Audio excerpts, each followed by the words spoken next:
आगो छैन नभला माथि बाल्दो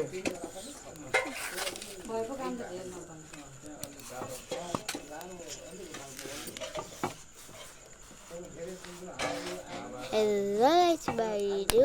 आजखेरि रोटीको भलक बनाउने लाइन गएको बेला म फेरि लाइन गएको बेला बनाएको थिएँ त्यही लाइन आयो त्यही भलक अरे त्यस्तो लाइन गएको बेलामा गरेको थिएँ त्यही नि लाइन आयो